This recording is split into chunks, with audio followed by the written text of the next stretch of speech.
Thought I'd make a video of this because I can't imagine there's many of these left out there. I know I'd never seen one. It's a Toro TC 700. There's the sticker model. But I've worked on a lot of stuff, but a buddy of mine gave me this probably about 5 years ago. Said he'd bought it new and used it for years and had really good luck with it, and it just quit running, and he gave it to me because I work on stuff, and so I hung it in my shop for about 5 years. But I got this out and I started taking it apart. I'm like, man, this thing is so unusual for a weed eater compared to what we have today. So I'm taking it apart. I'm like, wow, found it very interesting. So I'm like, I couldn't wonder how old this thing. I tried to look it up and get some history on it, but fortunately he had given me the manual with it, the operator's manual, and stapled to the front was I don't want to show his name, but yeah, it was the warranty registration. So he bought this in March 3rd, 1983, which makes this thing 39 years old. He said he used it forever. And I just want to show some of the mainly design changes that have been made over the years. What struck me when I was taking it apart was everything is metal. Like there's like hardly any plastic on this thing whatsoever. This is aluminum, everything's aluminum. And this is all aluminum shaft, and this is like genuine rubber. I mean, that's the original grip, and it is still in fantastic shape after 39 years. The rubber handle here is still spongy. It's in good shape after 39 years. And this thing, now I have it's more impressive when you see it in person, because this engine to scale, I have very small hands. This engine just appears so tiny. I mean, I'm sure it's not, but today with all the plastics, you get everything covered and stuff. So, but just some of the different things we do nowadays. I mean, like here underneath, there's the coil, the high energy coil, all the wiring's exposed, which typically you don't see that today. And look at this kill switch. When was the last time you saw a kill switch like that? I mean, that's factory. But, so when I started taking this thing apart, it's like this whole, I should have took a picture before, but I wasn't thinking of making a video on it. I really didn't know what this was. But this was just all packed with layers and layers of filth.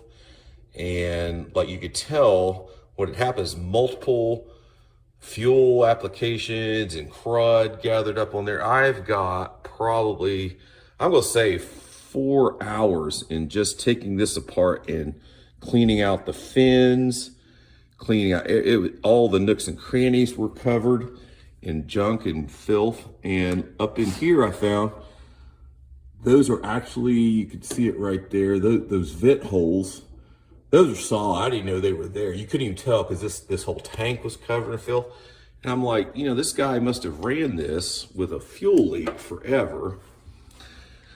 And so normally I'll buy another carburetor, because especially something this old, when it's almost not worth your time to rebuild one. But this was a Walbro 81, and I could not find a replacement carburetor. Luckily, I found a carburetor kit.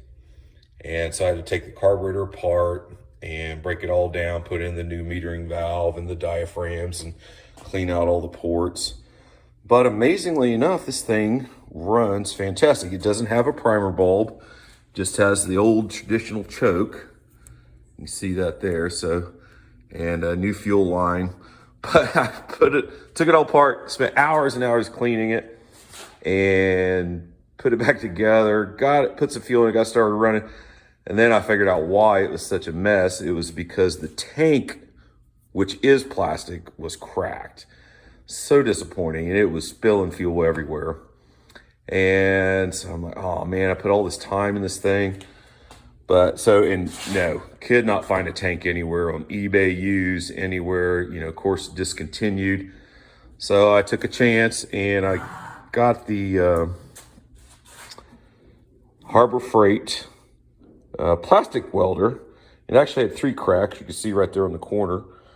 And so I carefully heated up the plastic welder and touched it to the tank and tested gently, and I melted a big hole in the tank, but I did use it and fill up with the plastic that comes with the plastic welder, and it doesn't look great, but now it doesn't leak. And this thing actually does fairly well. I mean, I know he swore by it, he used it forever, and I was amazed. I mean, you could tell you how dirty it was. I didn't even know these stickers were here. I mean, this thing was just, I took it all apart. It was just covered. And I don't know how fuel and crap got down here, but it did, probably from the tank dripping. But I thought this head was interesting. It's all aluminum. And let me turn it over here so you can see. And it's a simple design. I've never seen one like this. You just run the string. It's got some catches here, and you thread it through, and then it just holds, I guess, by friction, I suppose. I guess they just snap in there. But yeah, the other thing I had to do was this throttle cable. When you're doing it, I realize this thing is so old, I'm not going to get any parts. So yeah, the throttle cable was stuck. So I had to take this apart, pull that throttle cable out, because where am I going to find a new one? And had to straighten it all out. And what had happened was it was so old that the metal cable, the wire had rusted solid in here and up in here. And so I stuck it in my vise and slowly put penetrating oil and worked it back and forth. But finally I got it to where it works pretty good.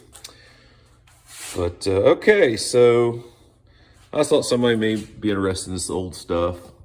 So I thought I'd post this. I've never seen one like it. So anyways, we'll fire it up and I'll go try it out. And unfortunately it's January here in Oklahoma, so I don't have any grass to trim, but I got some big sawgrass I'm gonna try to cut it on. First time it's been ran and used, and who knows when. So we'll go fire it up. Yep.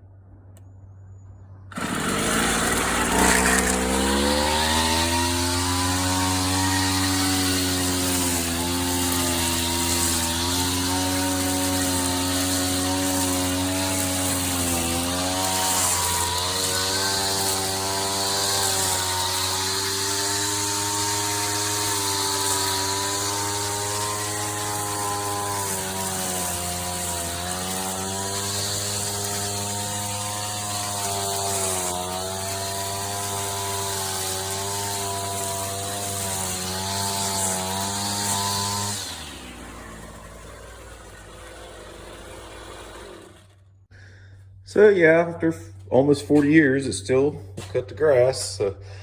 Unfortunately, I'm missing two parts. One is the air cover, air filter cover. And if you look in the manual, looks like it was some sort of micarta, I believe. It doesn't look like plastic, but you know, it would point down and the air would flow up inside. And I'm sure there's a filter in there. And the other thing is the straps. It is somewhat heavy, I will comment, probably because of all the metal. But, you know, for that long ago and still be in this good a shape, and I know the other guy used it to death, so I'm impressed. It's still got compression, still runs good, and, well, there it is. 39 years old.